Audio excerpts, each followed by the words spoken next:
मैं छोटा था जब मेरे साथ ये घटना घटी।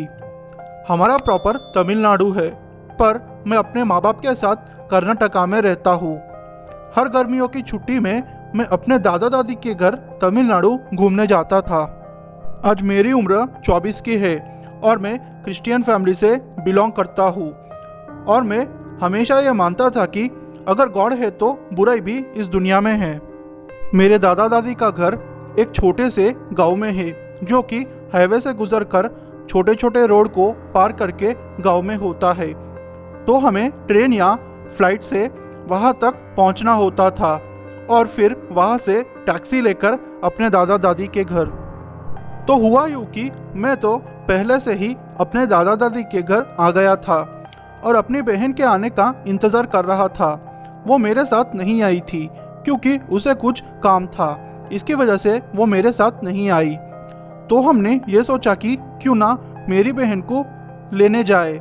तो हमने हमारे ड्राइवर को कहा और हमारे साथ वो ड्राइवर अंकल आने के लिए मान गए। ड्राइवर अंकल हमारे साथ पिछले 30-35 सालों से काम कर रहे थे। उनकी एज 60 साल के करीब होगी। तो मैं और मेरे दादा दादी और ड्राइवर अंकल सब मेरी बहन को लेने रात के 2 बजे ही निकल गए थे। यह रास्ता, जैसे मैंने पहले बताया था, कि नेशनल हाईवे से गुजरकर छोटे छोटे गाँव तक का है। हमने हमारी बहन को रेलवे स्टेशन से पिक किया और घर जाने के लिए निकल गए। मेरी बहन और दादा दादी को नींद आ रही थी और वो लोग कार के पीछे वाली सीट में जाकर सो गए। क्योंकि हमारी कार भी थोड़ी बड़ी थी तो वो लोग अच्छे से पीछे जाकर सो गए। वैसे भी ड्राइवर अंकल के साथ मेरी बातचीत चालू रहती तो उनको भी नींद नहीं आती और टाइम पास अच्छे से हो जाता। मुझे हाईवे से वैसे बहुत डर लगता है क्योंकि बड़े बड़े पेड़ होते हैं और एकदम डरावने होते हैं। और टाइम भी ऐसा था कि कोई गाड़ी भी नहीं गुजर रही थी। इक्का दुक्का ही बस और ट्रक आ रहे थे और जा रहे थे। हम लोग 60-70 की स्पीड से आगे बढ़ रहे थे। तकरीबन 4 बज चुके थे। मेरी बहन और दादी बहुत गहरी नींद में सो रहे थे। शायद मेरे दादाजी भी बहुत गहरी नींद में सो रहे थे। मुझे भी थोड़ी थोड़ी नींद आ रही थी, पर सोना नहीं था मुझे। मैंने एकदम ड्राइवर अंकल को देखा तो उनकी आंखें बड़ी हो गई थी, जैसे कि उन्होंने कुछ डरावना देख लिया हो। तो मैंने जब उनको देखा तो उनकी नज़रें जहाँ जा रही थी, मैंने भी मेरी नज़रें वहाँ देखा। आप नहीं मानोगे, उस रोड पर एक सफ़ेद साड़ी पहने हुए एक औरत खड़ी हुई थी और उसके लंबे लंबे बाल थे। उसके हाथ भी फैले हुए थे। उसका मुंह दूसरे तरफ था। मैंने सोचा कि शायद बेचारी को हमारी मदद की ज़रूरत होगी। तो मैंने ड्राइवर अंकल से कहा कि अंकल, आप गाड़ी रोक दीजिए, बेचारे को हमारे मदद की ज़रूरत है शायद। पर पता नहीं क्यों वो कुछ नहीं बोल रहे थे और मेरी बातों पर ध्यान भी नहीं दे रहे थे और मेरी बातों पर ध्यान दिए बिना कुछ बड़बड़ा रहे थे। समझ में नहीं आ रहा था कि आखिर वो क्या करने जा रहे हैं। जैसे ही हम उस औरत के थोड़े पास पहुँचे तो वो अचानक से रोड के बीचों बीच खड़ी हो गई।